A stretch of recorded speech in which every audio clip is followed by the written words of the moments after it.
Now we are on part 9 of our digital marketing journey, and let's continue talking about digital marketing for today's video. Let's shift our focus to email marketing, the classic digital marketing approach that has stood the test of time. As the elder statesman of all digital marketing channels, email marketing is aimed at personalizing emails to entice the recipient or prospective user to become a loyal customer. In order to effectively use email marketing, it's important to have a plan or method, just like with other digital marketing channels. The initial stage involves identifying your target audience and creating segments. This is crucial because sending a single email to everyone is not recommended. It's better to tailor your emails to specific groups so that they're more interested and engaged with the content. To capture your audience interest, it's important to send them an email that's personalized to their interest. This helps ensure that they respond and engage with the content. Once you have identified and segmented your target audience, you can create an email campaign and include an appropriate call to action. It's worth noting that when setting up the campaign and call to action, you should tailor them to the specific segment of your audience to maximize the chances of success. The call to action that you include in your email should align with the goal of your campaign. Before creating the campaign, it's important to establish what the goal is. Are you looking to encourage people to make a purchase, sign up for a service, watch a video, submit information, or download something? Clearly defining the goal up front is crucial, just like it is when creating a search engine marketing campaign or any other type of campaign. This ensures that you create an effective campaign that's tailored to your specific objectives. Similar to affiliate marketing, there are many email marketing tools available. It's essential to choose an appropriate tool that meets your specific needs. While most of these tools function similarly, they may offer different pricing models. Some tools charge a flat fee for a specific number of email recipients, while others charge per email address. Each tool has its own pricing structure, so it's important to compare and choose the one that's right for you. While there may be variations in pricing models, the features of most email marketing tools are very similar. Later on, we will show you an example of one. Once you have selected your email marketing tool, it's important to test your emails before sending them out. This ensures that your emails are error-free and optimized for your audience. After testing, you can use the email marketing tool to send out the campaign to your audience. When sending out your email campaign, you have the option to send them immediately or schedule them for a later time. It's best practice to create 2 emails per audience segment. This is because you want to include an eye-catching subject line and compelling copy in the email. By sending 2 emails to the same target audience, you can test different subject lines to see which one is more effective at engaging your audience. The beauty of email marketing is that you can test different subject lines to see which one will entice your audience to open the email. This is why it's important to write compelling subject lines and copy that will grab your audience's attention. Since the subject line is the first thing people see, you want to make sure it's attractive and engaging. By sending 2 emails to each target audience, you can test different subject lines to determine which one is more effective. Performing 2 tests allows you to determine which email subject line is most effective. You can also test different email content in each version of the email. The key is to split your emails per target audience and analyze their performance, just like you would do with any other marketing channel such as affiliate or search engine marketing. By analyzing your email campaign's performance, you can identify areas for improvement and optimize future campaigns to increase engagement and conversions. In email marketing, it's important to monitor the open rates, click-through rates, and conversion rates. These metrics help you understand how many people are opening your emails, clicking your links, and actually taking action such as converting or downloading. By monitoring these behaviors, you can identify areas for improvement and optimize your email campaigns to increase engagement and conversions. Ultimately, the goal is to deliver value to your audience and drive business results for your company.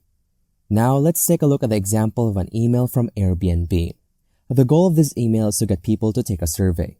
So, it's a simple email with a clear call to action. If you're not getting a good open rate for your emails, it's a sign that something is wrong with your subject line. In that case, you need to make adjustments to improve your open rates and engagement. Airbnb's email is a good example of a straightforward approach to email marketing that focuses on delivering value to the audience and driving specific actions. To put it simply, if your open rates are low, it means there might be an issue with your subject line. So, you need to make adjustments accordingly. Let me give you an example from Airbnb. They sent a simple email to encourage people to take a survey. Their target audience could be people who have stayed at an Airbnb property or those who have just used the Airbnb app. By sending this survey to a specific audience, Airbnb can obtain the best possible results.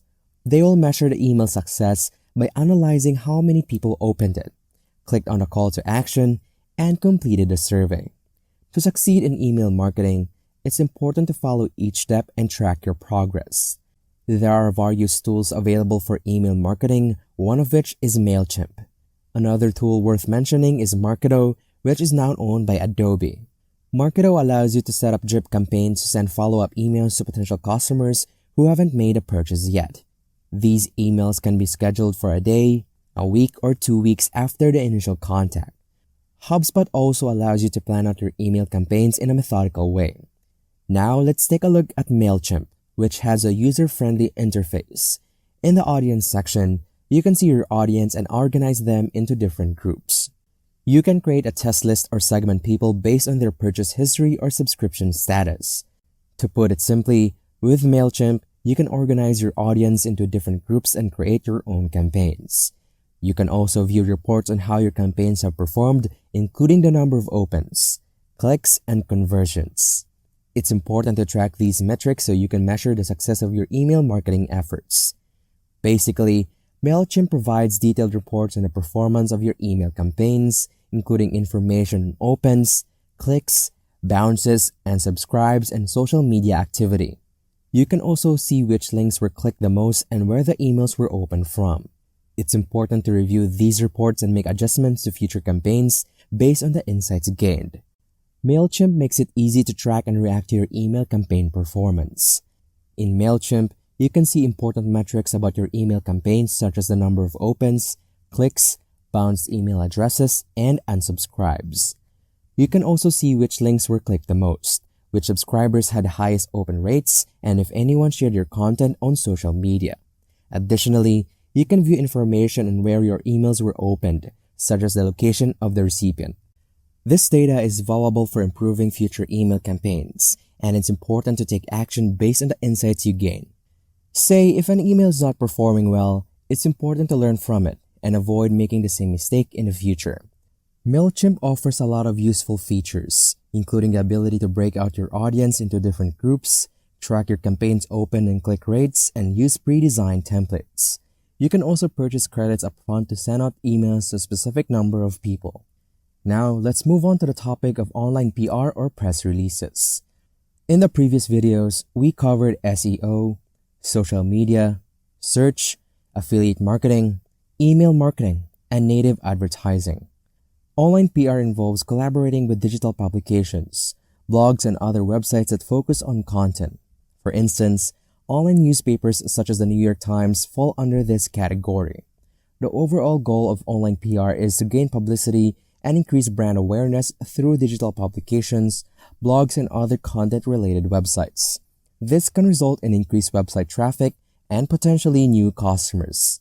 To maximize online PR efforts, it's important to develop relationships with reporters, which can be done through social media channels. Another way to take full advantage of your efforts for press releases is that you can connect with reporters on social media and engage with them if they cover topics relevant to your brand. You can also use user reviews to humanize your brand and participate in conversations to generate buzz. Another option is to hire a PR firm to help you with this task. Reaching out to influencers and reporters is a good way to promote your brand and generate awareness. If you prefer to handle your online PR efforts independently without reaching out to reporters or influencers, you can use a third-party service like PR.com. This platform enables you to create your own profile and submit content, including press releases. By submitting press releases, other news agencies may pick up on them, which can increase your brand's visibility. Big players like Yahoo and Google might even feature your press releases, giving you much-needed exposure. Now, there's another method to really get your content out there. That is none other than to use and leverage aggregation sites. These sites help disseminate and distribute your content to a broader audience. Some examples of news aggregator websites in 2019 include Feedly, Panda Tech, Mimi, Metacritic, eScience News, and The Morning News. By using these aggregator websites, you can expand the reach of your content and increase your visibility. To summarize, aggregation sites can be a useful tool for getting your content out to a wider audience. These sites pick up articles that align with your website theme and target audience. This is a cost-effective option compared to hiring a PR firm, and there are many third-party tools available that you can use to achieve this. And that ends a part of our discussion about digital marketing. I hope you learned something from today's video. If you like it, please subscribe and click the like button. Also, turn on the notification bell to be notified of future videos like this. Have a great day ahead and stay tuned for part 10.